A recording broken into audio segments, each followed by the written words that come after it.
Yes, good morning everyone. How are you dear students? तो आज मैं आपके लिए लेके आया हूँ आगे अपना फ्यूचर टेंस। टेंस का पार्ट चल रहा था तो इसमें फ्यूचर टेंस के 4 सब पार्ट हैं। तो उसमें से फर्स्ट है सिंपल फ्यूचर टेंस।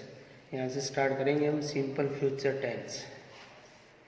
टेंस के 4 सब पार्ट होते हैं, फ्यूचर इंडेफिनिट टेंस और सिंपल फ्यूचर कॉन्टिन्यूस और फ्यूचर प्रोग्रेसिव टेंस, और थर्ड है फ्यूचर परफेक्ट टेंस और चौथा है फ्यूचर परफेक्ट कॉन्टिन्यूस टेंस। तो वन बाय वन हम ये इनकी स्टडी करेंगे। फर्स्ट है इसका फ्यूचर सिंपल टेंस। यहाँ से स्टार्ट करते हैं। इसकी पहचान क्या होती है? पहचान इन हिंदी। यह टेंस भविष्य में होने वाले कार्य को व्यक्त करता है। वाक्य का हिंदी अनुवाद करने पर गा गे गी की आवाज आती है। In English subject plus will या सेल में से एक आएगा, प्लस वर्ब की first form plus object. I shall go to school tomorrow. I shall go to school tomorrow. इसमें आई सब्जेक्ट है, विल या सेल में से सेल आ गया, वो वर्ब की फर्स्ट फॉर्म है और स्कूल ऑब्जेक्ट है, और ये इसमें टाइम दिया हुआ होता है, मतलब कल के बारे में, भविष्य का कोई भी इंस्ट्रक्शन हो वो देते हैं। फॉर्मेशन ऑफ सेंटेंस, इसका सेंटेंस की रचना कैसी होती है उसके बारे में। Types of sentence, affirmative sentence, negative sentence, interrogative sentence और interrogative negative sentence. Form of verb का रूप क्या होगा इसमें? विल सेल या वर्ब की first form, will shall plus not plus verb की first form, will shall plus subject plus verb की फर्स्ट फॉर्म, और लास्ट में क्वेश्चन मार्क आता है। यानी इंटेरोगेटिव होगा तो विल या सेल में से एक कोई भी होगा, वो वाक्य के शुरू में लगाएंगे और लास्ट में क्वेश्चन मार्क आएगा। इंटेरोगेटिव नेगेटिव होगा, इंटेरोगेटिव भी होगा और साथ में नेगेटिव भी होगा। तो विल सेल पहले, विल या सेल में से एक कोई भी पहले, फिर सब्जेक्ट के बाद में नोट और फिर वर्ब की फर्स्ट फॉर्म।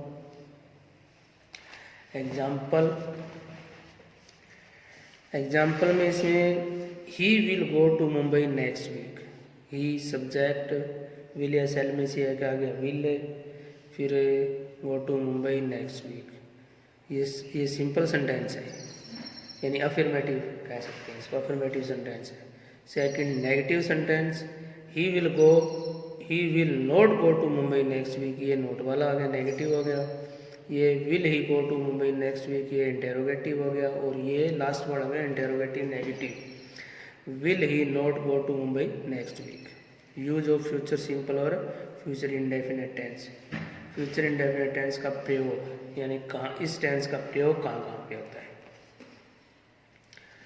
पहला है to show future. To show future मतलब भविष्य के समय का वर्णन करने के लिए, किसी ऐसे कार्य को व्यक्त करने के लिए जो सामान्य रूप से भविष्य फ्यूचर में आने वाले समय में होगा। आने वाले समय में जो काम होगा ना, उसमें इस टेंस का प्रयोग होता है। करने के लिए आने वाले, इसमें ऐसे कार्य को व्यक्त करने के लिए next, tomorrow, next year, next day आदि शब्द लगे हुए, यानी वाक्य के अंत में ये सब जरूर लगे हुए होंगे। Next, tomorrow, next year, next day आदि शब्द लगे होते हैं। My mother will be 38 next year, ये इसका एग्जाम्पल है सिंपल फ्यूचर टेंस का। विल,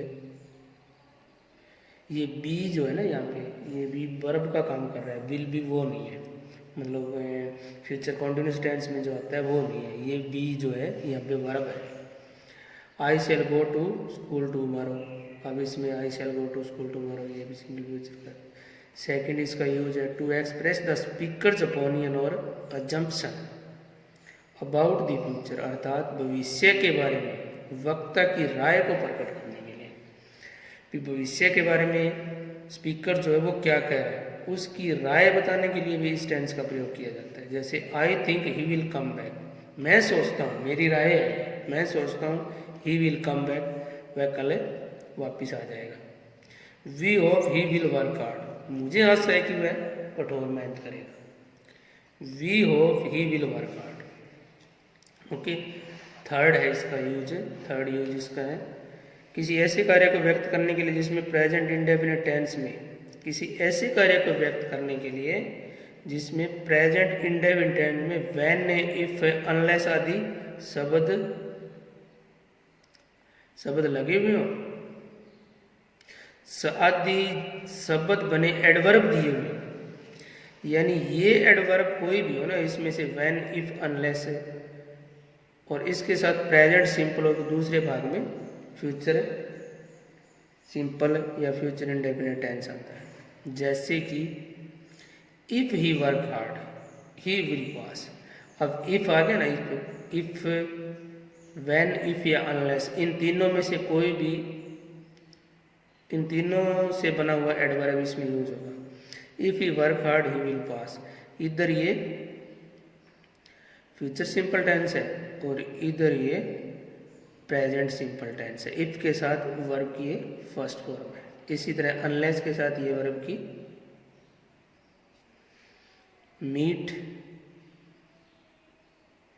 मीट होगा यहाँ पे MWT। Unless you meet your way you will not succeed in life. इसमें अनलेस के साथ ये प्रेजेंट है, मीट फर्स्ट फॉर्म है, इधर फ्यूचर है।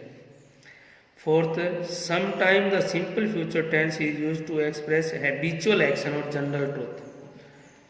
Sometime the future simple tense is used to express habitual action और जनरल ट्रूथ। कभी कभी इस टेंस का प्रयोग कई बार आदत संबंधी कार्य, फ्यूचर की आदत संबंधी कार्य या सामान्य सच्चाई के लिए भी कार्य और सामान्य सच्चाई के लिए भी किया जाता है। जैसे कि example, he will always tells lie, वह हमेशा ही झूठ बोलता है, ये एक आदत है उसकी। किसी की आदत का वर्णन करने के लिए भी कभी कभी इसका प्रयोग किया जाता है। A dog's tail will never remain crooked, जैसे कुत्ते की पूंछ होती है ना, वो हमेशा टेढ़ी रहती है, आज भी रहेगी, पहले भी थी, आज भी है और आगे भी रहेगी। यानी ऐसे टेंस में फ्यूचर सिंपल टेंस का प्रयोग होता है। नेक्स्ट है जनरली, फिफ्थ इसका यूज है, fifth use, generally shall is used with first person. Generally shall is used with first person. I and we will, I and we will used with second और third person. सामान्य तौर पे क्या होता है, आई और वी के साथ तो सेल का यूज करते हैं और सेकंड और थर्ड पर्सन के साथ विल का यूज करते हैं। यानी फ्यूचर सिंपल पास्ट टेंस में आई और वी के साथ सेल का यूज होता है और बाकी ही, सी, इट, सेकंड, थर्ड पर्सन जो भी है उनके साथ हमेशा विल का यूज होता है। परंतु but will can be used with first person in order to express intention, promise, determination, and shall can be used with promise, prohibition। Hindi आगे मैंने इसकी हिंदी ट्रांसलेशन करके राइट की है, अर्थात प्राय आई वी के बाद में शैल तथा अन्य नाउन प्रनाउन के साथ विल का प्रयोग होता है। सामान्य तौर से सिंपल फ्यूचर टेंस में यही प्रयोग होता है, लेकिन धमकी देने वाले या वचन देने वाले वाक्य होते हैं ना, तो ये उल्टा हो जाता है। आई वी तथा अन्य प्रनाउन के साथ सेल का यूज हो जाएगा और प्रयोग होता है, हो जाएगा, अर्थात इनका यूज, इन यूज, सेल, विल का यूज उल्टा हो जाएगा, इनका यूज उल्टा हो जाएगा। जैसे आई के साथ अब विल लगे, आई के साथ में तो सेल लगता है, I will always help you, I will always help you in your need. Promise हो गया, ये प्रोमिज है, मैंने हमेशा आपकी ज़रूरत के समय सहायता की है, करूँगा, हमेशा करूँगा, तो इसमें ये आ गया। वी विल, यहाँ पे वी आएगा, we will we will fight to the finish. अब इसमें वी के साथ वैसे तो सेल आता है, परंतु यहाँ पे विल आ गया, ये डिटर्मिनेशन हो गया। ही के साथ विल आता है हमेशा, यहाँ पे सेल है। He shall suffer from this, threat है, ये वार्निंग है, थ्रेट और वार्निंग में ये है। Note other more common way of expressing the future tense. Apart from shall will, there are several other way of expressing the future time in English. Some of these are, यानी इसका meaning यहाँ पे ये है भी कई बार है ना future continuous, future indefinite tense और किसी तरीके से भी व्यक्त किया जा सकते हैं, जैसे कि not other more common way of expressing the future. Future tense है, फ्यूचर टेंस व्यक्त करने के और भी कई तरीके होते हैं और वो ही इसमें वर्ड है। पहले इसमें सिंपल प्रेजेंट टेंस है, उसके माध्यम से भी फ्यूचर टेंस व्यक्त किया जा सकता है।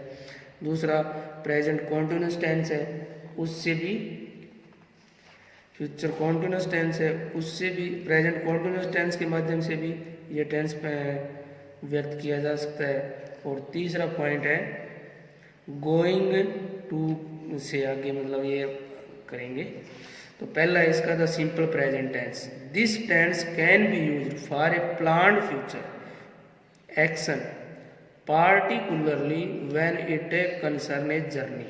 अर्थात भविष्य की नियोजित योजना, वेल प्लान, पहले से भविष्य के बारे में कोई योजना बनाई गई हो ना, तो उसमें simple future tense present indefinite tense के माध्यम से व्यक्त किया जाता है। जैसे example, the national game begin next week, अगले सप्ताह जो है ना नेशनल गेम शुरू होंगे। है तो ये फ्यूचर, परंतु फॉर्म इसमें गेम्स है वो प्रेजेंट सिंपल की है। ज़्यादा डिटेल आगे इसकी देखते हैं। The national games begin next week, the prime minister leave Delhi tomorrow. उपरोक्त दोनों सेंटेंस में बात तो निकट भविष्य की हो रही है, उपरोक्त दोनों सेंटेंस में बात तो निकट भविष्य की हो रही है, परंतु इन दोनों वाक्यों में सिंपल प्रेजेंट टेंस का प्रयोग किया गया है। ठीक है, बात तो निकट भविष्य की हो रही है, परंतु उनमें यूज कौन सा हुआ है, सिंपल प्रेजेंट टेंस का प्रयोग हुआ है। The present continuous tense, present continuous tense के माध्यम से भी फ्यूचर सिंपल का या सिंपल फ्यूचर का यूज किया जाता है। It is use to express, it is use to express definite future, it is used to express definite future arrangements. Usually it is used to express an action which will take place in near future. अर्थात भविष्य के निश्चित कार्य को व्यक्त करने के लिए, भविष्य के निश्चित कार्य को व्यक्त करने के लिए, अर्थात जो घटना निकट भविष्य में घटने वाली है, उससे प्रेजेंट कॉन्टिन्यूस टेंस का प्रयोग भी किया जा सकता है इसमें। जैसे we are buying a new car in January, जनवरी में हम नई कार खरीदने जा रहे हैं। है तो भविष्य की बात, परंतु ये किसके माध्यम से कही गई है, प्रेजेंट कॉन्टिन्यूस टेंस के माध्यम से कही गई है। He is leaving at the end of the week, he is leaving at the end of the week, इस सप्ताह के अंत में वह जा रहा है। इस सप्ताह के अंत में, बात तो निकट भविष्य की है, परंतु इसमें प्रेजेंट कॉन्टिन्यूस का यूज हुआ है। My uncle is coming tomorrow, मेरे अंकल कल आ रहे हैं, आएंगे तो कल, भविष्य की बात है टुमारो, परंतु इसमें टेंस कौन सा यूज हुआ है, सिंपल प्रेजेंट कॉन्टिन्यूस टेंस का यूज हुआ है। थर्ड इसको बताने का present simple future simple tense को बताने का तीसरा तरीका होता है गोइंग टू के साथ वर्ब की first form. Going to plus first form of the verb, this form is used to express the speaker intention और his certainly about one event. अर्थात इच्छा या विश्वास व्यक्त करने के लिए, स्पीकर की टेंशन है इच्छा या उसका विश्वास दर्शाने के लिए भी सिंपल फ्यूचर टेंस की जगह पे प्रेजेंट कॉन्टिन्यूस टेंस का यूज होता है। I am going to build a new house, ये एक इच्छा है। I am going to build a new house, मैं एक नया घर खरीदने जा रहा हूँ, इसमें टाइम वगैरह नहीं दिया हुआ। It is going to rain certainly about an action, ये निश्चितता विश्वास की बात होगी। बारिश होने जा रही है, अनुमान आई नहीं है, अभी आने जा रही है। ये मौसम ऐसा लग रहा है, ये एक विश्वास आ रहा है, यानी इच्छा और विश्वास वाले भाग में भी इस टेंस का प्रयोग किया जाता है। यस, सेकंड टेंस है future continuous tense. Future continuous tense पहचान इन हिंदी में पहचान है। इस टेंस के वाक्यों का हिंदी अनुवाद करने पर रहा होगा, रही होगी, रही होंगे, रहे होंगे आदि शब्द आते हैं। ठीक है। इन इंग्लिश में in English subject plus will be या शैल बी प्लस वर्ब की first form plus ING plus object. Example इसका I will be seeing him tomorrow, I will be seeing him tomorrow, यानी इसमें will be आएगा। यह tense भविष्य की ऐसी घटना का वर्णन करता है जो सामान्य रूप से घटित हो, जनरल सामान्य रूप से घटित हो और उसमें कंटिन्यूटी हो, निरंतरता हो, लगातार। इन कार्यों में कोई योजना, इच्छा, निश्चय आदि नहीं होते। इन कार्यों में, इस टेंस के कार्य में कोई वेल प्लान, पहले से कोई प्लानिंग नहीं होती।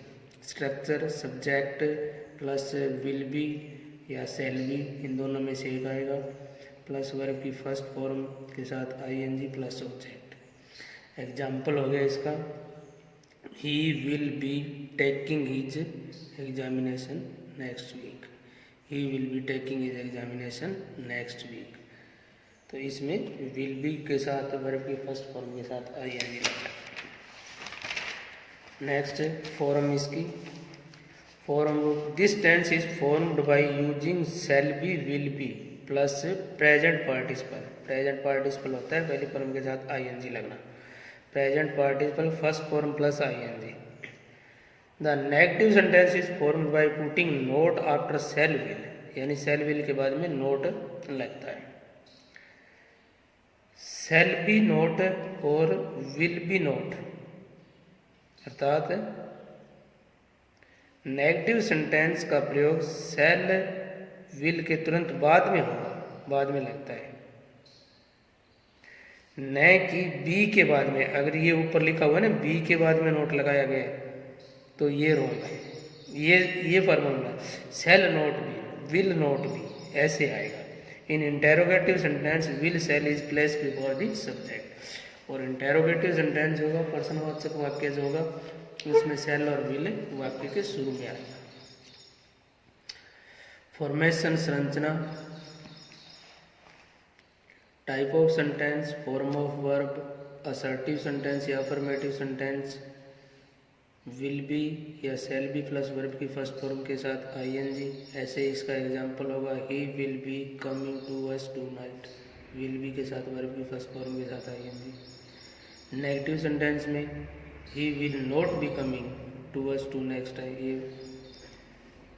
Will not be, shall not be, ऐसे आएगा। इंटेरोगेटिव सेंटेंस में will he be coming to us tonight. Interrogative sentence will या shall plus subject plus be. Note, यहाँ एक बात नोट करने वाली यह है कि आई वी के साथ, नोट यहाँ एक बात नोट करने वाली यह है कि आई वी के साथ शैल का प्रयोग होता है तथा बाकी सभी के साथ विल का प्रयोग होता है। आई और वी के साथ शैल का प्रयोग तथा बाकी सभी के साथ विल का प्रयोग होता है। Use of future continuous tense, अर्थात फ्यूचर कॉन्टिन्यूस टेंस के प्रयोग के नियम। फर्स्ट इसका यूज है to express an action which will occur in the normal course, अर्थात भविष्य में साधारण रूप से होने वाले कार्य को व्यक्त करने के लिए। नॉर्मली कोई भी कार्य व्यक्त हो उसमें फ्यूचर कॉन्टिन्यूस टेंस हो। It is less definite than the present continuous. Present continuous के मुकाबले में ना डेफिनेट कम होता है, यानी निश्चित कम होता है। जैसे we are seeing the manager, manager है MAN, we are seeing the manager tomorrow, ये डेफिनेट अरेंजमेंट है, definite. We are seeing the manager, हम मैनेजर से मिलने, प्रेजेंट कॉन्टिन्यूस में ज़्यादा डेफिनेट होता है। We shall be seeing the manager tomorrow, ये लेस डेफिनेट है, यानी फ्यूचर कॉन्टिन्यूस में संभावना कम होती है, निश्चित कम होती है बात फ्यूचर कॉन्टिन्यूस में, और फ्यूचर इंडेफिनेट में जो है ना बात निश्चित होती है। दूसरा एग्जाम्पल है इसका, he will be taking his examination next week. He will be taking, will be के साथ टेकिंग पहले फर्स्ट फॉर्म के साथ ING आ गया, his example next week. Next use है to express an action that will be in progress at a given time in future, जो कार्य भविष्य में किसी निश्चित समय में चल रहा हो, अर्थात उस समय से पूर्व आरंभ हुआ हो और उस समय के पश्चात समाप्त हो, ऐसे कार्य को व्यक्त करने के लिए। यानी जो कार्य भविष्य में किसी निश्चित समय में चल रहा हो, भविष्य में किसी निश्चित समय में चल रहा हो, अर्थात उस समय से पूर्व शुरू हुआ हो, आरंभ हुआ हो और उस समय के पश्चात समाप्त हो। Eight this time tomorrow I shall be travelling in A train. Eight this time tomorrow, कल मैं इस समय शायद ट्रेन में सफ़र कर रहा हूँ, यानी एग्जाम्पल है कल मैं इस समय, भविष्य में I shall be travelling in, at this time इस समय, एक अनुमान है। At this time I shall be sitting in the office. At this time I shall be sitting in the office, इस समय मैं ऑफिस में बैठा हुआ हूँ। तो ऐसे में when you reach Shimla it will be snowing there. When you will reach Shimla, जब तुम शिमला पहुंचोगे तो इस समय तो ना स्नोइंग, बर्फबारी शुरू हो रही होगी। इस समय ना वहाँ पे बारिश पड़ रही है। थर्ड इसका यूज है in the negative the future continuous merely states that a certain action will not take place in the normal course। अर्थात negative sentence future continuous, negative sentence में क्या होता है, नकारात्मक वाक्य में फ्यूचर कॉन्टिन्यूस केवल यह बताता है कि एक निश्चित कार्य सामान्य स्थिति में नहीं होगा। He will not be coming to us tonight because he is going outside। Fourth इसका यूज है in interrogative sentence the future continuous tense merely imply a polite question. प्रश्नवाचक वाक्यों में फ्यूचर कॉन्टिन्यूस टेंस में एक विनम्र प्रार्थना या क्वेश्चन के लिए किया जाता है। यानी फ्यूचर कॉन्टिन्यूस टेंस में है ना, प्रश्नवाचक जो होता है ना वाक्य, वो एक पोलाइट रिक्वेस्ट बन जाता है, विनम्र निवेदन के साथ। Will you be going to the market, will you be going to the market today, अर्थात ऐसे वाक्य में केवल विनम्र प्रार्थना या रिक्वेस्ट ही होती है, यानी विनम्र प्रार्थना या रिक्वेस्ट होती है फ्यूचर कॉन्टिन्यूस में। So dear students, this is finished, till then good bye, thanks.